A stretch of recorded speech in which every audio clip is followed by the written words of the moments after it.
I waited for over 15 minutes when he was finally ushered into the conference room. I'd met him once or twice before, at staff Christmas parties and the like, when his wife brought him in, but he never stood out in my memory, so I couldn't say I really remembered him. As I looked him over, I realized there was something vaguely disturbing about him. He was wearing a custom-made fabric suit that must have cost a cool $5,000. He wasn't as small as I thought he would be, but he wasn't too big either. He didn't seem young or old. He wasn't meek or mild as I first thought, but he wasn't threatening either. I expected him to be stunned, maybe intimidated, but he didn't seem stunned, except maybe a little surprised. But the amusement wasn't reflected in his eyes when I looked at them. As I looked closely at his face for the first time, I realized they looked strange, perhaps threatening, or maybe just a little angry. And they were gray. Not blue or green or hazel or brown, but slate gray. The anger was only there for a second and quickly disappeared.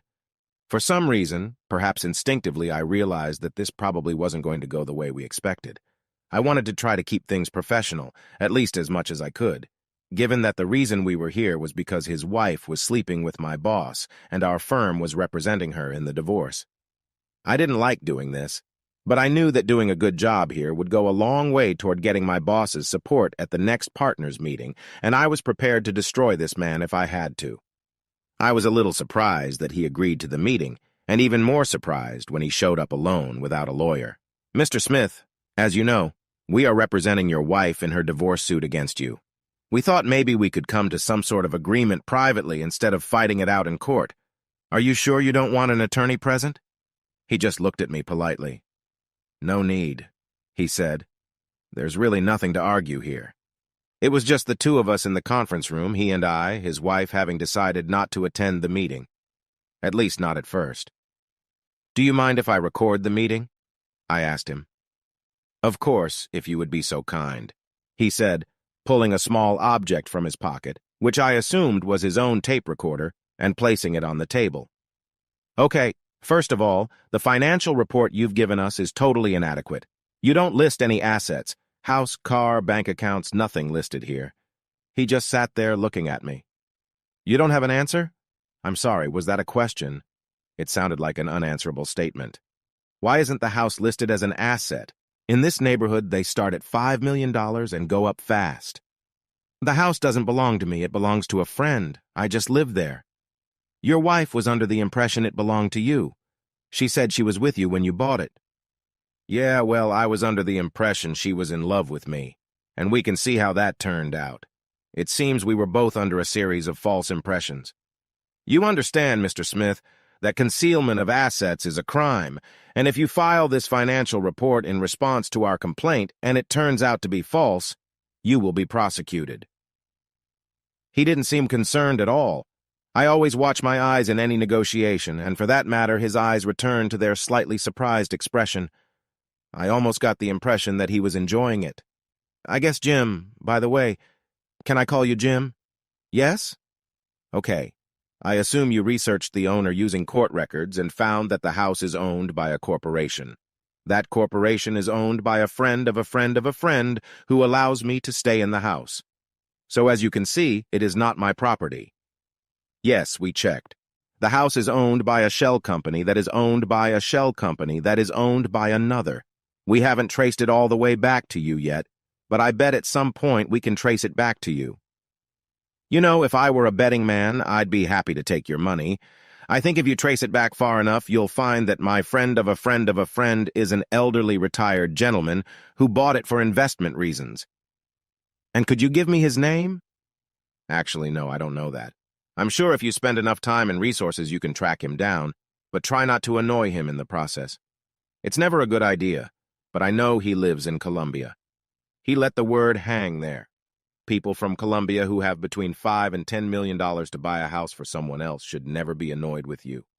"All right, let's keep the house for now. What about cars?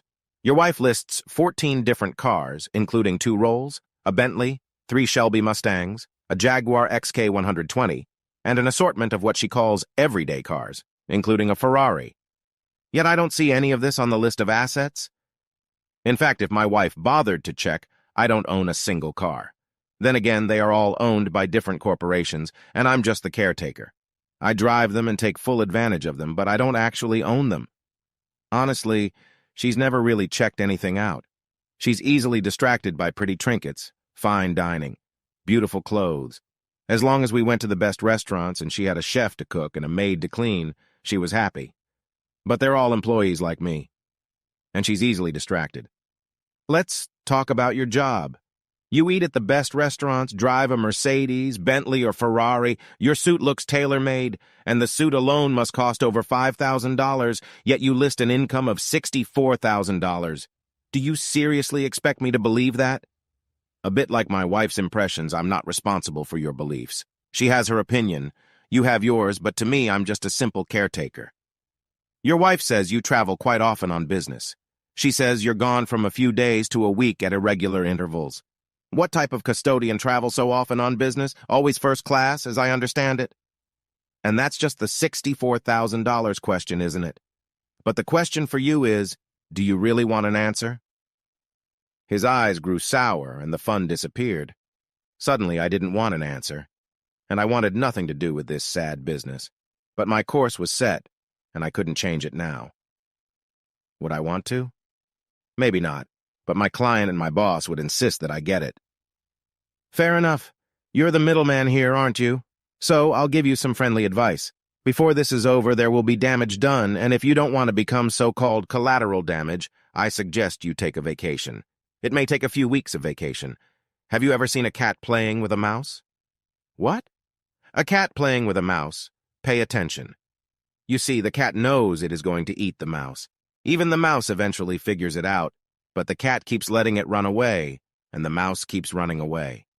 Even if the mouse knows it's dead, it still tries to stay alive, but that never happens. What does this have to do with your work? His eyes are suddenly petrified. No, not stone. Stone isn't cold enough. I could even feel the cold in the room. I'm just getting to that. You see, I work for an interesting group of businessmen in a related and competing business. Sometimes they compete and sometimes they collaborate and form alliances. Together they form what I guess you would call the cartel. Now, on a fairly regular basis, there are people who, for one reason or another, need to be taken care of. People that regular people can't take care of for one reason or another. Too protected, too visible, too dangerous for the average caretaker. So, they use my services. I take care of people who need taking care of, like your boss. He needs to be taken care of. He's a mouse who hasn't realized he's already dead, and he's just being allowed to run around the room a little bit. Do you realize I'm writing this down? I said. Listen to it, please. What?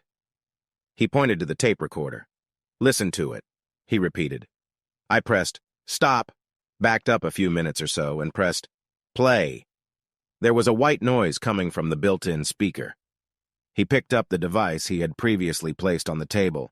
Handy, isn't it?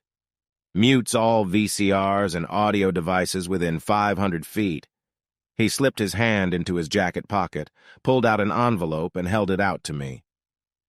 It's a death certificate, properly executed. John Smith died and left no inheritance, so there's no need for a divorce. The body has been cremated. She'll get nothing.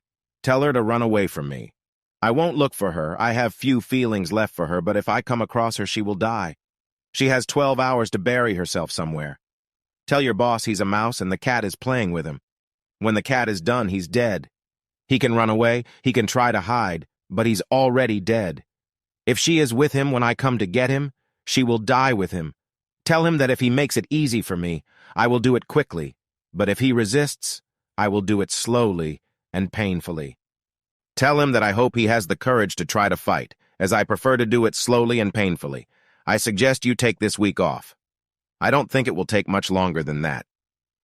He stood up, shook my hand, and left. I told my boss and his girlfriend everything he said. The death certificate was legitimate. He was a ghost. She turned pale and ran away, and we never saw her again. I went to the Cape for a week, and when I came back, I had a new boss. Apparently, the previous one had slowly fried to death in a freak car accident.